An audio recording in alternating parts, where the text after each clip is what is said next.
30 வயசுக்கு மேலே திருமணம் செய்தால் இந்த திருமண தோஷங்கள் படிக்காது. வார்த்தைகள் உண்மையா? இதை பற்றி தான் பார்க்க போகிறோம்.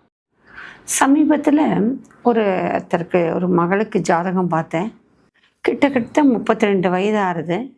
ஏன் இவ்வளோ நாளாக யோசிக்கலை? இதுக்கு முன்னாடி ஒரு 23 27 வயசுலனா கூட ஒரு நல்ல அமைப்பு வந்திருக்குமே அப்படின்னு கேட்கும்போது, இல்லை நாங்கள் ஜோசியரை போய் பார்த்தோம். பிரபல ஜோசியர் தான். அவர் சொன்னார், இந்த மாதிரி 30 வயசுக்கு மேலே போனீங்கன்னா இந்த பெண்ணுக்கான தோஷங்கள் இருக்கும் அப்படின்னு சொன்னாங்கன்ட்டு.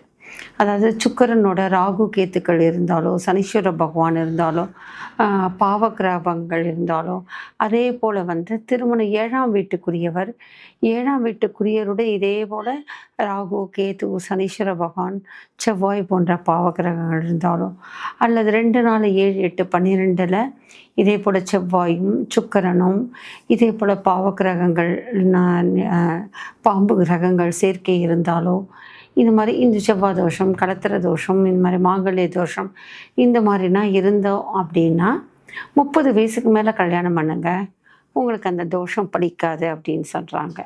அது உண்மையா அப்படின்னு பார்த்தா, என்னை பொறுத்த வரைக்கும் அது உண்மைன்னு நான் சொல்ல மாட்டேன்.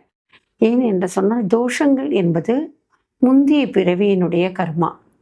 ஜாதகம் என்பதே போன ஜென்மத்தினுடைய இருப்பு சீட்டு தான், பேலன்ஸ் ஷீட்டு தான்.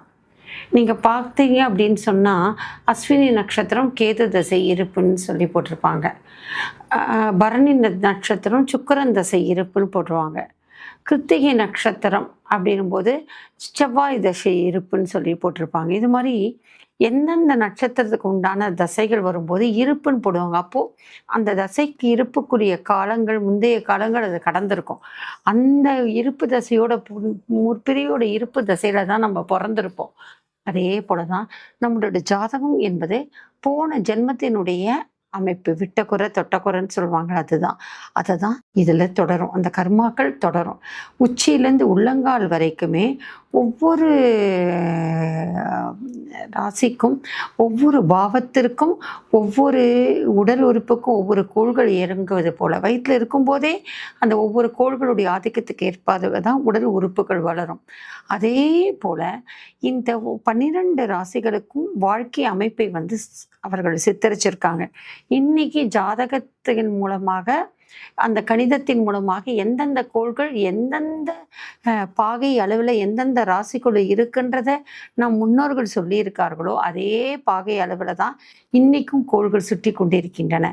அப்போ அது உண்மையாக இருக்கும்போது அவர்கள் கணித்து கொடுத்த இந்தந்த பாவத்திற்கு இந்தந்த பலன், இந்தந்த கோள்களோடு இந்தந்த கோள்கள் சேர்ந்தால் இந்த பலன்றது கொடுத்ததும் உண்மையாக தான் இருக்கும். ஆனால் அதுவே நிதர்சனமான முடிவாகாது. உண்மைதான், ஆனால் உண்மையே முடிவாகாது. போன ஜென்மத்தினுடைய விட்டக்குறை தொட்டக்குறை தான் இந்த ஜென்மத்துடைய ஜாதகம். அந்த அறிக்கையை வைத்துக்கொண்டு, அந்த ரிப்போர்ட்டை வைத்துக்கொண்டு நம்முடைய நல்லதை கெட்டதை அலசி பார்க்கிறேன். எப்படி பேங்க்கில் பேலன்ஸ் ஷீட் இருக்கா, பேலன்ஸ் என்னன்னு பார்த்துட்டு தானே இந்த செக்கை போஸ்ட்போன் பண்ணலாமா, இந்த செக்குக்கு கொடுக்கலாமா, இல்லை இந்த செக்குக்கு இவ்வளோ பணம் வரும், அப்போ இவ்வளோ பணம் இருப்பில் போடணும் அப்படின்னு எப்படி அனலைஸ் பண்ணுறோமோ, அதே மாதிரி தான் ஒவ்வொரு பாவத்துக்கும் ஒவ்வொரு விஷயத்துக்கும் என்னென்ன பிரச்சனை நடந்ததுன்னு தெரிஞ்சு இந்த பிறவியில் அதை சரி பண்ணணும். Rectification of the birth. போன ஜென்மத்தினுடைய அந்த கர்மாவை இந்த ஜென்மத்திலே திருத்திக் கொள்வதற்காக தான் அந்த ஜாதகமும் ஜாதக கணிதமும் ஜாதக பலனை தவிர, போன ஜென்ம ஜாதகம் இதுதான் விதி அப்படின்றதுக்கு நம்ம ஜாதகமே பார்க்க வேண்டாம். அப்படியே வாழ்ந்துட்டு போகலாம். கோள்களே தான் நம்ம வாழ்க்கையை நடத்த போகிறதுன்னா, உணவு உடுக்க உடை இயற்கை இருப்பிட உட்காந்தா வந்துடுவான் உழைக்காம. அதே மாதிரி வெறும் தெய்வத்தை கூட கும்பிடாமல் இருந்தோம் அப்படின்னா கோள்கள் வேலை செய்ய போகிறதுன்னு சொன்னால் நம்ம தப்பிச்சிட முடியுமா? இந்த பிறவியில் இந்த சொல்லியிருக்காங்க பெரியோர்கள் அப்படின்னு சொன்னால், அதுக்கான இறை சக்தியை கொடுத்ததும், குருமார்களை கொடுத்ததும், வழிபாட்டு முறை கொடுத்ததும் இந்த கர்மாவில் அந்த போன கர்மாவினுடைய அந்த பிரச்சனையில் மாட்டிக்கொள்ளக்கூடாது.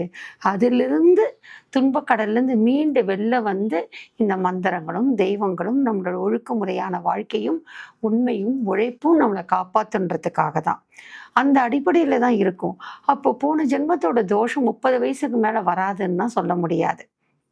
அந்த தோஷம் எப்படி வந்தது? இந்த திருமண தோஷம் எதால வந்தது? போன ஜென்மத்தினுடைய என்னென்ன தவறு செய்ததுனால இந்தந்த கோள்களுடைய சேர்க்கை அப்படி நடந்திருக்கு அப்படின்றத உணர்ந்து, அந்த தோஷத்தை குறைவுபடுத்துவதற்கும், மட்டுப்படுத்துவதற்கும் நம்மளுடைய பெரியோர்களுக்கே தெரியும். வீட்ல இருக்க வயசானவங்களுக்கே தெரியும். அதனால அந்த மாரி பெரியோர்களையும், வயதானவர்களையும், நல்ல முற்றிய ஞானம் பொருந்தியவர்களையும் கேட்டாலே, அவங்க அதுக்கு வழிகாட்டுவாங்க.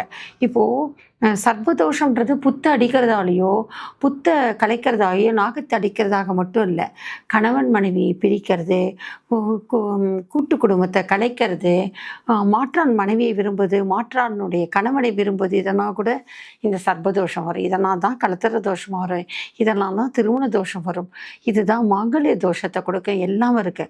அப்ப இந்த கோள்களுடைய அமைப்பு, எந்த கோள்களுடைய சேர்க்கை இருக்கு அப்படின்றத உணர்ந்து கொண்டு, அந்த 7ஆம் 8ஆம் இடம் சுத்தம் இல்ல அப்படின்றத உணர்ந்துட்டோம்னா, அதை எந்த அளவுல குறைவுபடுத்த முடியும், மட்டுப்படுத்த முடியும், எந்த அளவுக்கு இந்த பிறவில அதற்கான பாவ மன்னிப்பு கேட்க முடியும் என்பதை அலசி ஆராய்ந்து ஆன்றோர் சான்றோர்கள் பெரியோர்கள் மூலமாக அதை தெரிந்து கொண்டு வழிபாட்டின் மூலமாகவும் வாழ்க்கையினுடைய அமைப்பின் மூலமாக நம்ம சரிப்படுத்தி கொள்ளும் போது தான் அது சரியாகுமே தவிர 30 வயசு ஆனால் அப்படியே புஸ்ஸுன்னு காணாமவே போகாது. அதனால பல பேர் என்ன பண்ணியிருக்காங்க, நல்ல தசாபுக்திகள் நல்ல குருபலன் இருக்கிற காலத்தைனா இதை தவற விட்டுட்டு திருப்பியும் 30 வயசுக்கு மேலே அதே ராகு தசை ராகு புக்தி வரைச்சி வந்து அங்கே நிற்கிறாங்க.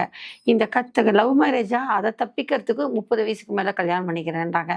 இன்னார்க்கென்று இன்னாரென்று எழுதி வைத்தானே தேவன் என்று யாராலையும் மாற்ற முடியாது. 10 பொருத்தம் 12 பொருத்தம் 7ஆம் இடம் 8ஆம் இடம் எல்லாம் இருந்தாலும் நல்ல நேரம் காலம் வந்தாதான் நல்ல ஜோசியரும் நல்ல பண்டிதர்களும் நல்ல முகூர்த்த நேரத்தை குறிப்பாங்க. நிறைய பேருக்கு முகூர்த்த நேரமே முகூர்த்த நாள் என்ன குறிச்சிருக்கோ அப்படியே குறிச்சு கொடுத்துட்றாங்க. ஆனால் அந்த ஜாதகத்துக்கு அந்த முகூர்த்த நேரம் முகூர்த்த காலம் முகூர்த்த லக்னம் ஏற்புடையதான்னு யாருமே பார்க்குறது. அங்கே தான் விதி வேலை செய்யும்.